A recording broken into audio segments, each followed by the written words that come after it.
च मनोज्ञया नखचन्द्र पाटलरेखया सुरयूथपैरदिचिन्तितं सनकादिसिद्धसमर्चितम् मदनादिशत्रुवितारदनं स्वविलोकनात् कलिमर्दनं हरिकृष्ण तेङ्घ्रिसरोरुहं हृदि चिन्तये मरभूरुहं हृदि चिन्तये मरभूरुहम्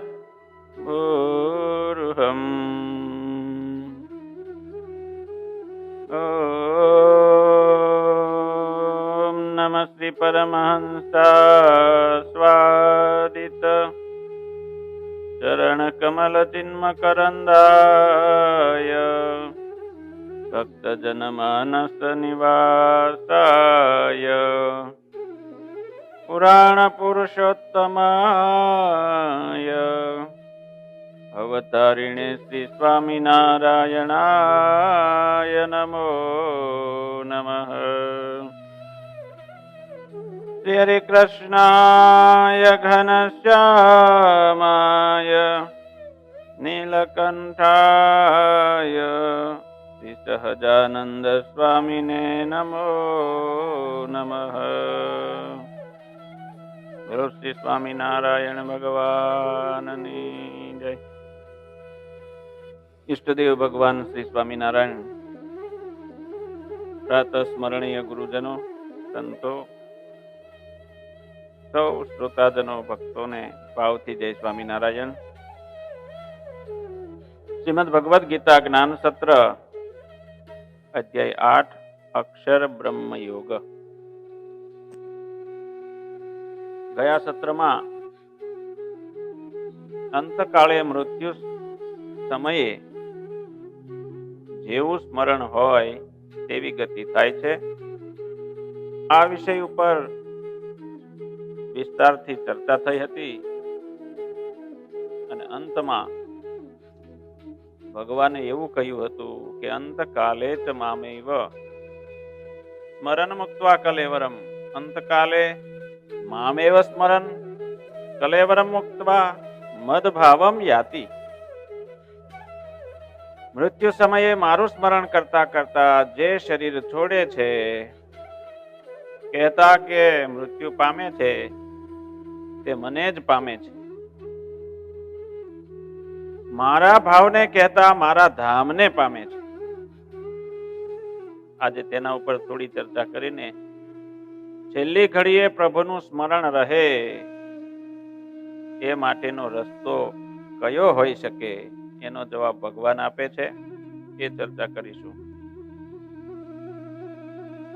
જનરલી મરણ કોઈને ગમતું નથી, મૃત્યુ કોઈને પસંદ નથી, અને એમાંય પોતાનું મૃત્યુ તો નહીં જ,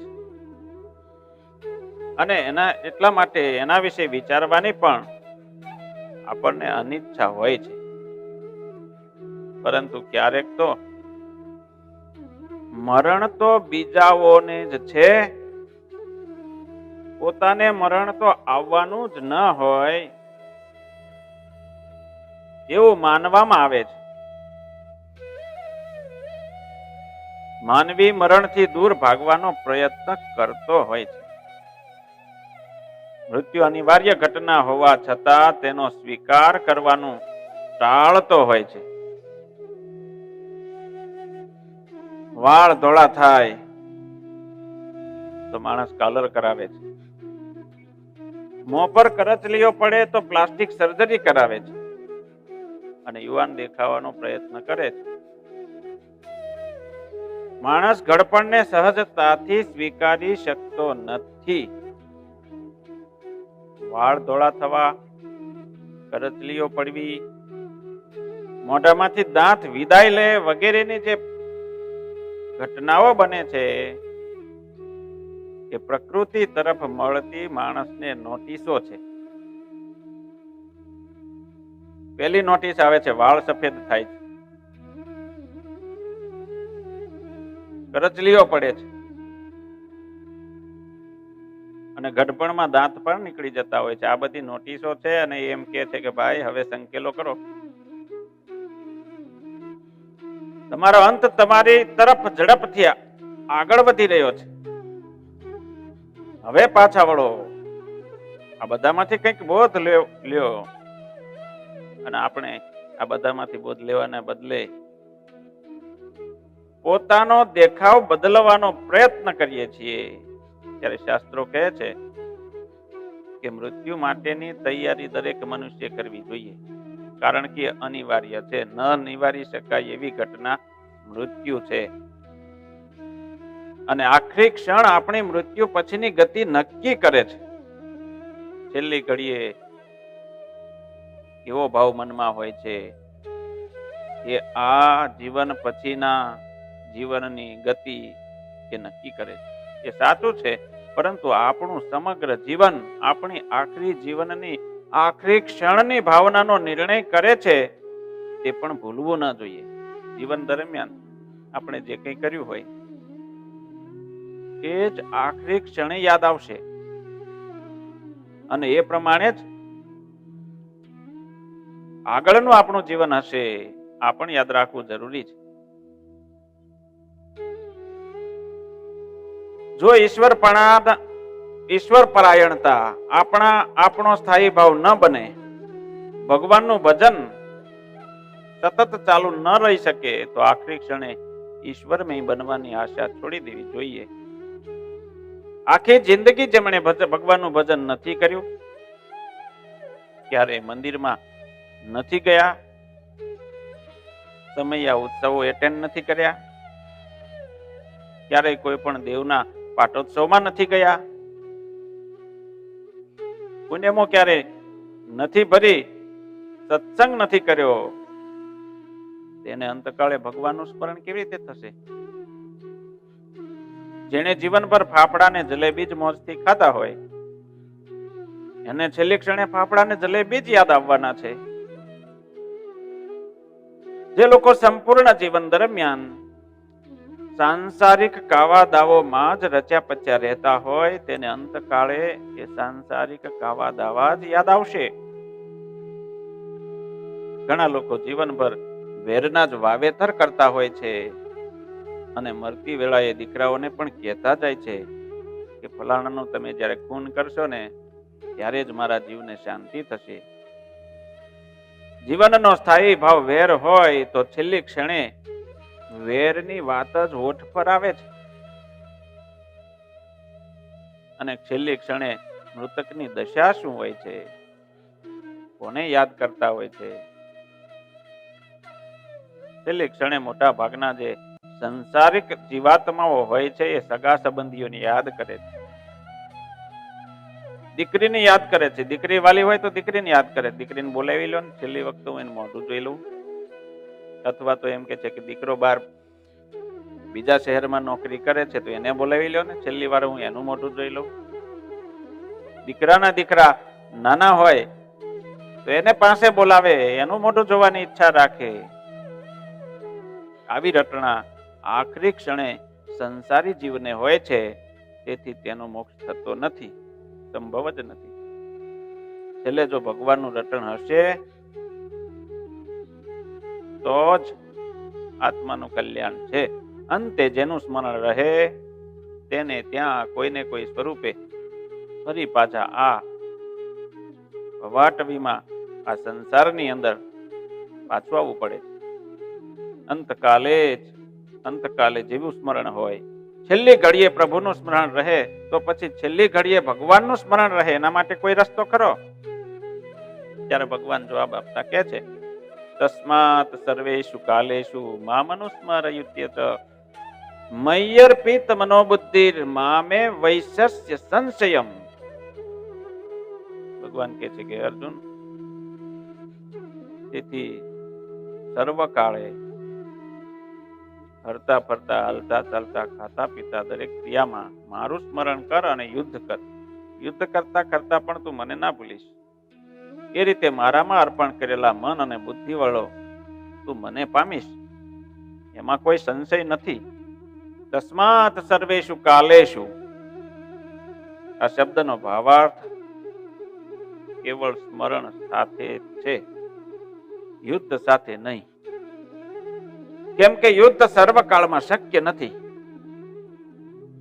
કોઈ પણ ક્રિયા નિરંતર થઈ શકતી નથી, પરંતુ ભગવત પ્રાપ્તિના ઉદ્દેશથી ભગવાનનું સ્મરણ નિરંતર થઈ શકે છે. સર્વ ક્રિયામાં ભગવત સ્મૃતિ રાખવાની ટેવ પાડવી જોઈએ. આદત પડે ને તો બધું થાય. ઘણા લોકો એવું કહેતા હોય છે કે કોઈ પણ ક્રિયા તમે 20 દિવસ સુધી કરો ને તો એ આદતમાં પરિણમે. 20 દિવસ સુધી સતત દરેક ક્રિયામાં તમે ભગવત સ્મરણ રાખવાની જો આદત પાડો ને તો એ ટેવમાં પરિણમશે. પછી સહજ રીતે તમને દરેક ક્રિયામાં ભગવત સ્મૃતિ રહેશે જ. ભગવાન કહે છે કે અર્જુન, સર્વકાળે તું મારું સ્મરણ કર. પણ સર્વકાળે ભગવાનનું સ્મરણ કેમ થાય? આપણે તો ઘણા બધા સાંસારિક કામ પણ હોય છે, એ કામ પણ તો કરવા જોઈએ ને. નકરું ભગવાનને સ્મરણ કર્યા રાખીએ તો બીજા બધા કામ કેવી રીતે થઈ શકે? ત્યારે ભગવાન કહે છે યુદ્ધ ચ. યુદ્ધ ચ એટલે યુદ્ધ પણ કર, અર્થાત કર્તવ્ય કર્મ પણ ઉત્તમ રીતે કરવામાં આવે તો તે પણ ઈશ્વરની પૂજા જ છે. તમે જે કંઈ પણ કામ કરતા હોય, શિક્ષક હોય તો શિક્ષકની ભૂમિકા હોય, અને સર્વશ્રેષ્ઠ રીતે કરો તો એ પણ ઈશ્વરની પૂજા જ છે. સ્વકર્મણા તમભ્યર્ચ્ય, પોતાના કર્તવ્ય કર્મથી પરમાત્માની અર્ચના આરાધના કરવાની આ વાત છે.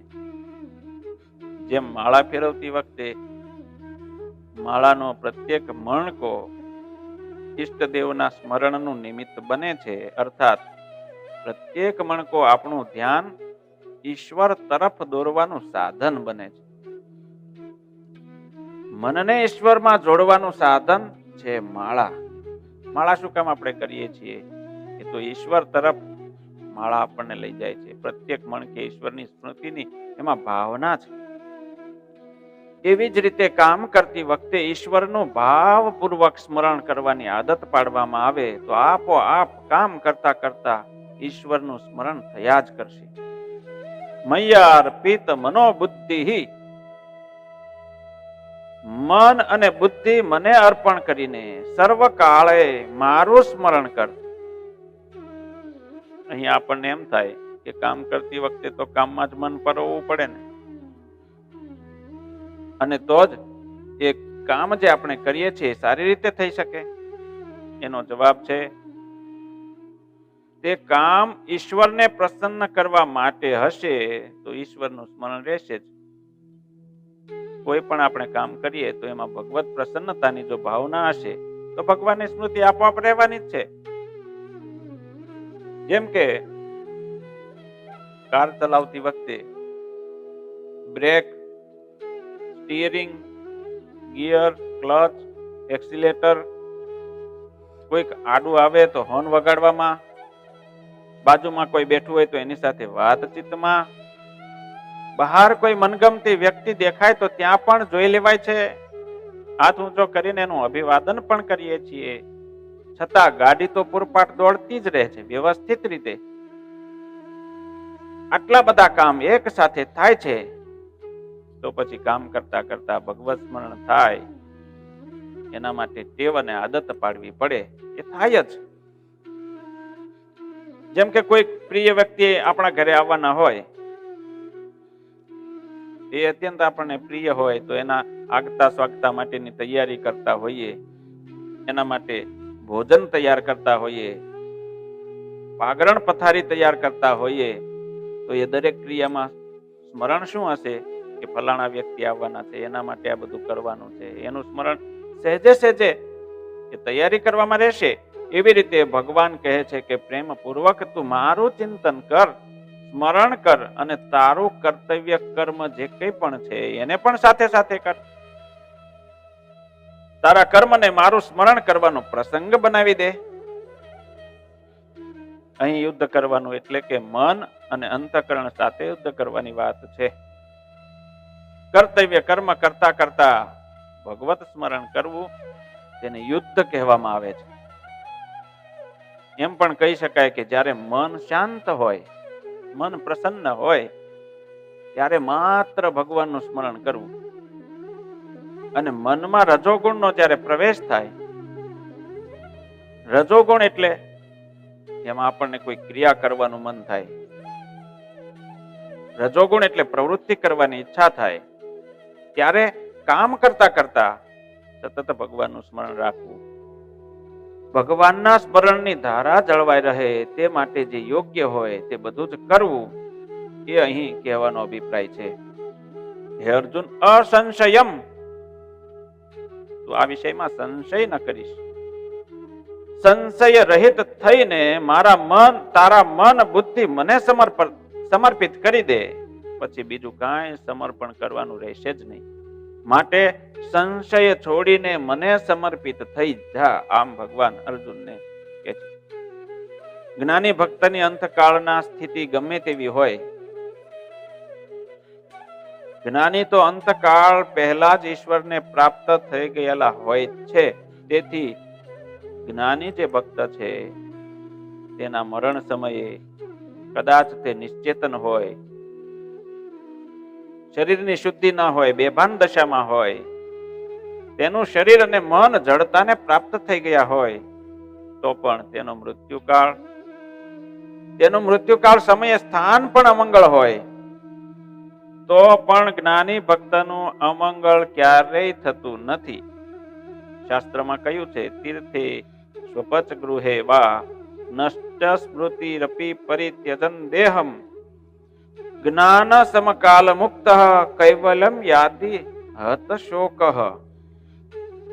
એટલે કે જ્ઞાનીનો દેહ તીર્થ સ્થળે છૂટે કે પછી કોઈ પવિત્ર જગ્યાએ છૂટે, દેહના ત્યાગ સમયે તેનામાં કઈ ભાન હોય કે ન હોય, તો પણ એ તો જ્ઞાન થતાની સાથે જ સર્વ શોકથી મુક્ત થઈને કૈવલ્ય દશાને પામેલો જ છે. માટે તેનું ક્યારેય અમંગળ થતું નથી. અહીં મમત્વની વસ્તુ છે સતત સ્મરણ, મહત્વની બાબત છે સતત ભગવાનનું સ્મૃતિ રાખો. ગમે તે ભોગે ભગવાનનું સ્મરણ થવું એ અત્યંત મહત્વનું છે. ત્યારે ભગવાન અહીં કહે છે કે અંતકાળ યોગી કેવી રીતે ઈશ્વરનું સ્મરણ કરતો કરતો ઈશ્વરને પામે છે, એનું ભગવાન વર્ણન કરતા કહે છે કે અભ્યાસ યોગ યુક્તેન ચેતસા નાન્યગામિના પરમમ પુરુષમ દિવ્યમ યાતિ પાર્થાનું ચિંતયન. હે પાર્થ, અભ્યાસ યોગથી યુક્ત અને અન્ય વિષયોમાં ન જનારા ચિત્ત વડે નિરંતર ચિંતન કરનાર યોગી પરમ દિવ્ય પુરુષ પરમાત્માને પામે છે. યોગી એટલે કોઈ સંસાર છોડીને ભગવત સ્મૃતિ માટે ભગવાનને સમર્પિત થઈ ગયેલા સાધુ પુરુષની વાત નથી. યોગી એટલે કે જંગલમાં જઈને તપ કરનારા વ્યક્તિ જ યોગી એવું નથી. યોગી દરેક હોઈ શકે. હું તમે બધાના માટે યોગી કહ્યું છે. અભ્યાસ યોગ યુક્તેન, સંસારથી મન હટાવીને પરમાત્મામાં વારે વારે મન લગાવવું તેનું નામ અભ્યાસ છે. અને સમત્વમ યોગ ઉચ્યતે, સમતાનું નામ યોગ છે. અભ્યાસમાં મન લાગે તો પ્રસન્ન થાય છે અને મન ન લાગે તો ખિન્નતા થાય છે. આ અભ્યાસ તો છે પણ યોગ નથી. અભ્યાસ યોગ ત્યારે થશે ત્યારે પ્રસન્નતા અને ખિન્નતા બંને ન હોય, બંને ગેરહાજરી થાય ત્યારે યોગ થાય છે. જો ચિત્તમાં પ્રસન્નતા અને ખિન્નતા થાય તો તેને મહત્વ ન આપો. કેવળ લક્ષ્ય પર ધ્યાન કેન્દ્રિત કરો, એ જ યોગ છે. ચેતસા નાન્યગામિના, ચિત્ત અન્યગામી ના થવું જોઈએ. કહેતા કે ભગવાનને છોડીને બીજે ક્યાંય આપણું ચિત્ત મન ભટકવું ન જોઈએ. ભગવાન સિવાય ચિત્તને અન્ય ક્યાંય ચોંટવા ન દેવું જોઈએ. ભગવાનમાં મન અને બુદ્ધિ અર્પણ થઈ જવા, એનો અર્થ એ કે ભક્તનું ચિત્ત ભગવાન સિવાય બીજા કોઈ વિષયમાં જવું જ ન જોઈએ. ચિત્ત સ્વયં પ્રયત્ન વગર જ ભગવાનમાં રહેવું, તેનું નામ છે યોગ. પરમમ પુરુષમ દિવ્યમ યાતિ પાર્થાનું ચિંતયન. ચિત્તને પરમ દિવ્ય પરમાત્માનું ચિંતન કરતા શરીર છોડવા વાળો મનુષ્ય પરમાત્માને પામે છે. યોગી જે ઈશ્વરનું ચિંતન કરે છે તેનું સ્વરૂપ શું છે, તે કેવા હોય છે, ભગવાન તેનું વર્ણન કરતા કહે છે, કવિમ પુરાણ મનુશાસિતાર મનોરણિયાંસ મનુસ્મરેદ્ય સર્વસ્ય ધાતારમચિંત્ય રૂપ માદિત્ય વર્ણમ તમસઃ પરસ્તાત. સર્વજ્ઞ, અનાદિ, સર્વનું શાસન કરનાર, અણુથી પણ સૂક્ષ્મ, સર્વને ધારણ કરનાર, અચિંત્ય રૂપવાળા, સૂર્ય સમાન પ્રકાશ સ્વરૂપ, અજ્ઞાન રૂપી અંધકારથી પર એવા પરમ પુરુષનું જે યોગી ચિંતન કરે છે તે એ પરમાત્માને પામે છે. કવિમ, કવિમ એટલે કે સંપૂર્ણ પ્રાણીઓને અને તેના શુભ અશુભ કર્મને જાણતા હોવાથી પરમાત્માને કવિ કે છે. કવિ એટલે સર્વજ્ઞ. પુરાણમ એટલે કે સૌથી જૂનું. પરમાત્મા સૌથી આદિ અને અનાદિ હોવાથી પુરાણ છે. એ એક એવું તત્વ છે જ્યાં ભૂતકાળ વામણો બની ચરણોમાં અલોટવા માંડે. અનુશાસિતારમ, આ સૃષ્ટિમાં ભગવાનનું અનુશાસન ચાલે છે. સૃષ્ટિનું સંચાલન કર્મના કાયદા પ્રમાણે ચાલે છે. એમાં ભગવાન માથું મારતા નથી. આપણે આંખોથી જોઈએ છીએ, પણ એ આંખો ઉપર મનનું શાસન છે. મન ઉપર બુદ્ધિનું શાસન છે. બુદ્ધિ ઉપર અહમનું શાસન છે. અને આ બધાના આશ્રય પ્રકાશક અને પ્રેરક પરમાત્મા અનુશાસન કરનારા છે. એટલે કે સર્વનું નિયંત્રણ કરનારા પરમાત્મા છે. શાસન અને અનુશાસન વચ્ચે પાયાનો એક ફરક છે. અનુશાસનમાં શાસકની દખલગીરી નથી. લાલ અને લીલી અને પીળી આ ટ્રાફિકની 3 લાઈટો છે. 4 રસ્તા ઉપર મૂકવામાં આવેલી હોય અને એનાથી વાહન જે છે વ્યવસ્થિત સુચારુ રીતે ચાલ્યા કરે છે. અને પોલીસ ન હોય છતાં પણ વાહન વ્યવહાર વ્યવસ્થિત, જો લાઈટ પ્રમાણે દરેક લોકો ચાલે તો એ વ્યવહાર વ્યવસ્થિત ચાલે છે. આને કહેવાય છે અનુશાસન. અનુશાસનની એક ખૂબી એ પણ છે કે એ શાસન આપણને સતત અનુકૂળ થાય છે. ટ્રાફિક લાઈટ આપણી અનુકૂળતા વધારે છે. જો ટ્રાફિક લાઈટ ન હોય તો ટ્રાફિકની સમસ્યા સર્જાય છે. જો ગુરુત્વાકર્ષણ જ ન હોય તો નળનું પાણી ઘડામાં કે ડોલમાં કેવી રીતે આવશે? ગુરુત્વાકર્ષણ વગર જળથી જે વિદ્યુત ઉત્પન્ન થાય છે એ કેવી રીતે થશે? ગુરુત્વાકર્ષણ વગર બસ કેવી રીતે ચાલશે કે ગાડી કેવી રીતે ચાલશે? એ ન હોય તો આપણે પણ ખતમ થઈ જઈએ. ગુરુત્વાકર્ષણ એ આપણી અનુકૂળતા છે. અનુશાસિત આરમ કયું છે? અણોહો અરણ્યયાન. આ શબ્દ પ્રયોગ કઠોપનિષદનો છે. અણોહો અણિયાન. પરમાત્મા પરમાણુથી પણ અત્યંત સૂક્ષ્મ છે. તાત્પર્ય એ છે કે પરમાત્માને મન, બુદ્ધિ આદિ પકડી શકતા નથી. પરમાત્મા પરમાણુથી પણ અત્યંત સૂક્ષ્મ છે. તાત્પર્ય એ છે કે પરમાત્માને મન, બુદ્ધિ આદિ પકડી નથી શકતા. સર્વસ્ય ધાતારામ, પરમાત્મા અનંત કોટી બ્રહ્માંડોને ધારણ કરનારા છે, તેનું પોષણ કરનારા છે. આપણી જે આ પૃથ્વી છે એ આકાશમાં અધ્ધર ઝૂલતો એક મોટા કદનો ગોળો છે. એ ગોળાને કોનું અવલંબન છે? આ નિરવધિ બ્રહ્માંડ કોના આધારે ટકી રહ્યું છે? પરમેશ્વર સૌને ધારણ કરનારા છે. આવો ભાવ આપણને જબરી નિરાંત આપે છે, કારણ કે પરમાત્મા ધારક છે. આપણે સતત બિન સલામતીને કારણે પીડાઈએ છીએ, એટલે આપણે સલામતી શોધીએ છીએ. લાઈફ ઇન્સ્યોરન્સમાં મેડિક્લેમ ને આ બધું કરીએ છીએ, ત્યાં સલામતી શોધતા હોઈએ છીએ, કારણ આપણે બિન સલામતીને કારણે પીડા અનુભવીએ છીએ. લાઈફ ઇન્સ્યોરન્સ અને પેન્શન આપણી બિન સલામતીની લાગણીને થોડી હળવી બનાવે છે. બાળક માતા પર સંપૂર્ણ ભરોસો રાખે છે. વાઘ આવે તો પણ એને માના ખોળામાં બાળકને સલામતી લાગે છે. એ બાળક એવું નથી વિચારતું કે વાઘ તો માને પણ ખાઈ જાય. લગભગ બાળકની શ્રદ્ધાની જેમ જ સર્વસ્ય ધાતારમ સર્વના આધાર પરમાત્માના ખોળે માથું મૂકી દેવાથી જીવનમાં નિરાંત જ થાય છે. પછી ચિંતા કરવાનો કોઈ અવકાશ રહે જ નહીં. તમસઃ પરસ્તાત કહેતા કે પરમાત્મા અજ્ઞાનથી સર્વતા રહિત છે.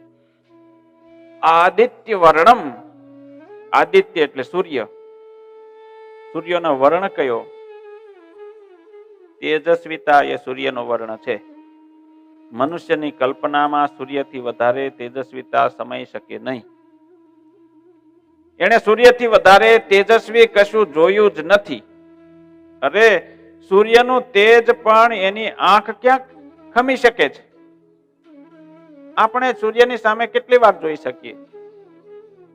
એનું તેજ પણ આપણે સહન કરી શકતા નથી. એટલે કે સૂર્યની જેમ મન બુદ્ધિ આદિને પ્રકાશિત કરનારા છે પરમાત્મા, અને એમનાથી જ બધાને પ્રકાશ મળે છે.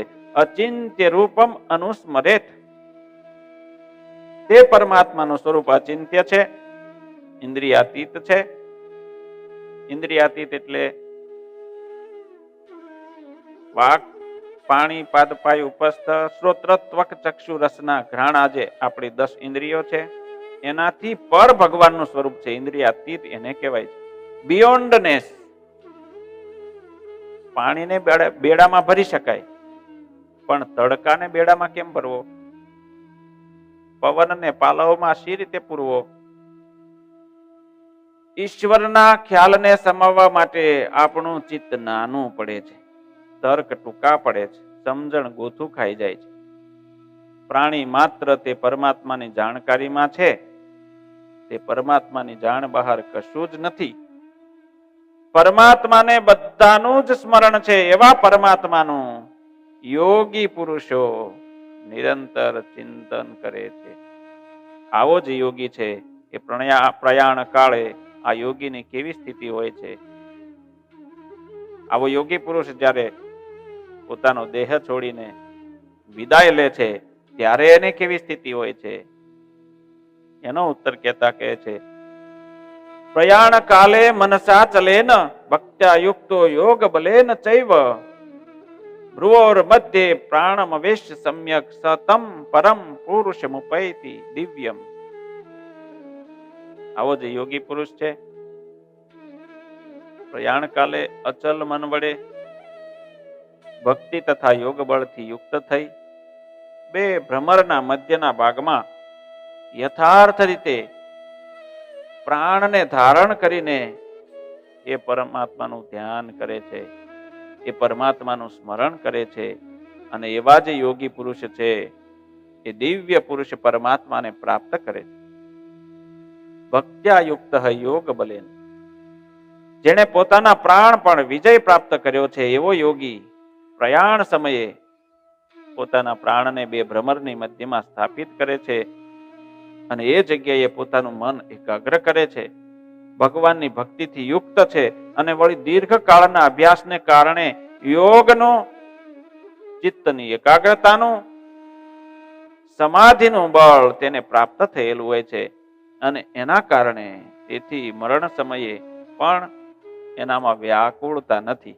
ભલભલા સંસારી લોકો જે છે એવા મનુષ્યનું મન શરીરમાં આસક્ત હોય છે, સંસારમાં આસક્ત હોવાથી ભગવાનથી વિભક્ત અલગ થઈ જાય છે. પરંતુ ભગવાનમાં લાગેલા સાધકનું મન ઈશ્વરનું અને પોતાના ધ્યેય વિષયનું સ્મરણ કરતા કરતા પરમ દિવ્ય પુરુષને જ્ઞાન સ્વરૂપ પરમાત્માને પામી જાય છે. હવે ઈશ્વરનું સ્મરણ કરવા માટે સામાન્ય રીતે કોઈ આલંબનની જરૂર પડતી હોય છે. ભગવાનનું જો સ્મરણ કરવું હોય તો કઈ આધાર જોઈએ. સાધકો ભગવાનના નામનું આલંબન લઈને સ્મરણ કરતા હોય છે. આપણે માળા ફેરવીએ તો પ્રત્યેક મણકે ભગવાનનું નામ લઈએ છીએ. એ ભગવાનનું જે નામ પ્રત્યેક મણકે લઈએ છીએ એ ભગવાનના નામનું આલંબન. નામ અને નામીને અભેદ માનવામાં આવે છે. જેવી રીતે દેવદત્ત કોઈનું નામ હોય તો આપણે એને નામ લઈને બોલાવીએ, દેવદત્ત બોલાવીએ, ત્યારે એ નામની જે વ્યક્તિનું ધ્યાન જે છે એ બોલાવનારા તરફ દોરાય છે. એવી જ રીતે રામ, કૃષ્ણ, સ્વામિનારાયણ વગેરે નામથી ભગવાનને બોલાવવામાં આવે તો તેનો પ્રતિભાવ સામે આપણને મળે છે અને અંતે તે ભગવાન સ્વયં હાજર થઈ જાય છે. નામમાં આવી શક્તિ છે, આવી તાકાત રહેલી છે. તેનું નામ ઉચ્ચારણ કે સ્મરણ કરવામાં આવે ત્યારે એ જેનું નામ છે એનું સ્મરણ, એની માનસ ચિત્ર આપણા મનમાં સ્મૃતિ થયા ઉપસી આવે છે. કોઈ પ્રિય વ્યક્તિ હોય ને એનું નામ લેવામાં આવે તો તરત જ એનું ચિત્ર, એનો આકાર, એનું રૂપ આપણને તરત સ્ફુરી આવશે. આથી ભગવાનના નામનું ઉચ્ચારણ કે સ્મરણ કરવામાં આવતાની સાથે જ ભગવાનનું સ્વરૂપ મનની અંદર સ્ફુરી આવે છે. ભગવાનની મૂર્તિ આપણને એમ દેખાઈ આવે છે. આપણે કોઈ સ્થળે દર્શન કરવા ગયા હોય, ગઢપુર ગયા હોય કે વડતાલ ગયા હોય, ગોપીનાથજી મહારાજના દર્શન કર્યા હોય, લક્ષ્મીનારાયણ દેવના કર્યા હોય કે ડાકોરમાં રણછોડરાયના દર્શન કર્યા હોય ને તમે યાદ કરો ને તરત જ એ મૂર્તિ આપણને સ્ફુરી આવે. એ ગોપીનાથજી મહારાજના દર્શન થાય. પૂરણ થવા માટે, યાદ થવા માટે મનમાં સંસ્કાર હોવા જોઈએ.